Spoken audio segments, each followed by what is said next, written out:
इसीलिए इस कंसल्टेशन के बाद में और साथ ही साथ जो जॉइंट कंसल्टेटिव मैकेनिज्म है सेंट्रल गवर्नमेंट के एम्प्लॉयज का JCM, उसके साथ मल्टीपल मीटिंग्स, फिर दुनिया के कई देशों में किस तरह की स्कीम्स हैं, किस तरह के सिस्टम्स हैं, वो भी देखा।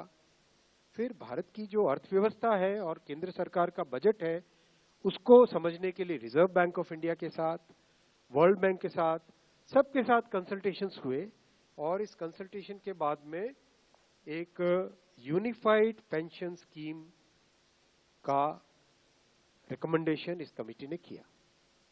और आज प्रधानमंत्री श्री नरेंद्र मोदी जी की अध्यक्षता में यूनियन कैबिनेट ने यूनिफाइड पेंशन स्कीम को अप्रूव किया है, इसको अनुमोदित किया है और ये स्कीम अभी आने वाले समय में लागू होगी।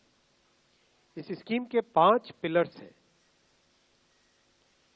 सबसे इंपॉर्टेंट विषय था कर्मचारियों की तरफ से कि हमें अश्योर्ड अमाउंट एक चाहिए, जो बहुत लॉजिकल और वाजिब रिक्वायरमेंट था।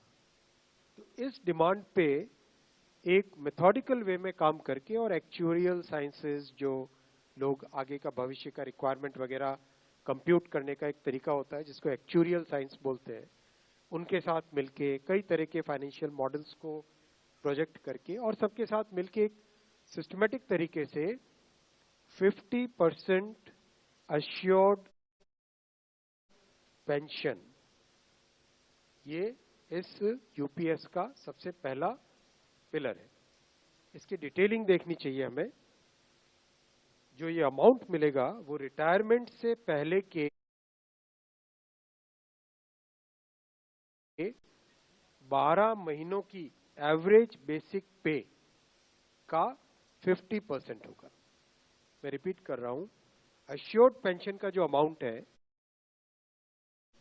That will be the average of basic पे ऑफ 12 मंथ्स बिफोर सुपर एनुएशन, उसका 50% होगा।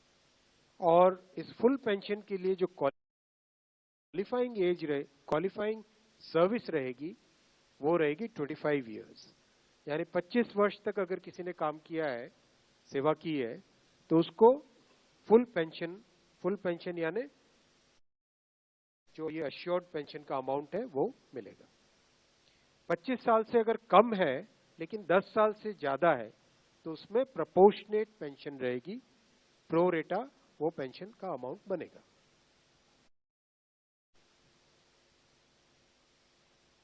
जो कभी किसी कर्मचारी की डेथ हो जाए तो फैमिली पेंशन एक बहुत बड़ा, स्पाउस के लिए ये बहुत बड़ी एम्प्लॉयज की एक रिक्वायरमेंट थी, डिमांड थी।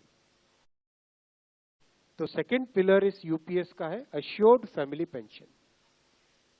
किसी भी कर्मचारी के डिमाइज से पहले, इमीडिएटली पहले जो पेंशन थी, अमाउंट था, उसका 60% मिलेगा एम्प्लॉय के, डिसीज्ड एम्प्लॉय के स्पाउस को। ये सेकंड पिलर है। थर्ड पिलर है अश्योर्ड मिनिमम पेंशन। कई बार देखा कि सर्विस कम होती है और कंट्रीब्यूशन जितना हुआ है उससे एक सफिशिएंट अमाउंट नहीं मिल पाता था, और ये अपने आप में एक बड़ा विषय था केंद्र सरकार के कर्मचारियों का और एनपीएस में जुड़े सभी कर्मचारियों का। इसीलिए एक minimum assured pension, assured minimum pension 10,000 rupees per month, वो इसमें यूपीएस में थर्ड पिलर ये रखा गया है। इसके साथ आगे वाले पॉइंट को जोड़ के करेंगे तो अगर डीएनएस रिलीफ यानी महंगाई से रिलेटेड रिलीफ जो मिलेगी तो वो आज की तारीख में होते होते करीब करीब 15,000 रुपए पर मंथ हो जाती है, which is a substantial relief part of this entire pension system.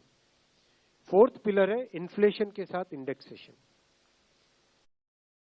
जैसे केंद्र सरकार के एम्प्लॉयज के लिए सैलरी में डीएनएस अलाउंस होता है, उसी पैटर्न पे जो इंडेक्स है, सेम इंडेक्स को यूज करके all India India consumer price index for industrial workers, इसको यूज करके assured pension, assured family pension और अश्योर्ड मिनिमम पेंशन, इन तीनों के तीनों जो आपने पिछले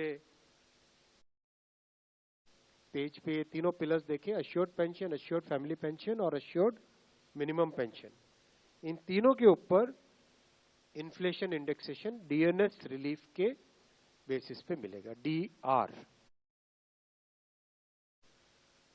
डीए की जगह डीआर, डीएनएस रिलीफ। पांचवा पिलर है इस स्कीम का lump sum payment at superannuation in addition to gratuity. ये एक तरीके से बहुत ही इंपॉर्टेंट और बहुत ही बड़ी एक रिलीफ मिलेगी। जब सुपर एन्युएशन होता है तो उसके बाद में इंसान अपनी लाइफ को प्लानिंग जिस तरह से करना चाहिए, तब कई बड़े खर्चे आते हैं, इसलिए ये लंप सम एक अमाउंट तय किया गया। यह है कि हर 6 महीने की सर्विस के लिए मंथली इमोल्यूमेंट्स विच मीन्स पे एंड डीए कंबाइंड, उसका 10% अमाउंट। तो ये एक अपने आप में सब्सटैंशियल एक अमाउंट रह जाएगा। जैसे मान लीजिए किसी का 30 इयर्स की सेवा है तो उसमें करीब करीब 6 महीने की सैलरी, समनाथन साहब दैट्स करेक्ट ना, करीब करीब 6, तो उसको 6 महीने की इमोल्यूमेंट्स जो उसकी रहेगी पे प्लस डीए मिला के, वो एक लमसम अमाउंट की तरह मिलेगा। ये 5 पिलर्स को लेके आज यूनिफाइड पेंशन स्कीम अप्रूव हुई है। ये स्कीम केंद्र सरकार के करीब 23 लाख कर्मचारी, करीब 23 लाख एम्प्लॉयज हैं, उनको इसका बेनिफिट मिलेगा। ऑप्शन रहेगा, कोई अगर एनपीएस में रहना चाहे तो एनपीएस में रह सकता है, यूपीएस में ऑप्ट करना चाहे which is naturally a very attractive scheme, तो उसमें ऑप्ट कर सकता है। प्लस राज्य सरकारें अगर इसी फ्रेमवर्क को, इसी आर्किटेक्चर को यूज करना चाहे तो राज्य सरकारें भी इस आर्किटेक्चर को यूज कर सकती है। अगर राज्य सरकार के कर्मचारी भी इसमें शामिल होते हैं तो करीब 90 लाख के आसपास टोटल कर्मचारी इसका बेनिफिट मिलेगा। सबसे इंपॉर्टेंट जो आज के इस फैसले का बहुत ही महत्वपूर्ण पार्ट है वो है कि कर्मचारियों पर इस स्कीम का भार नहीं पड़ेगा।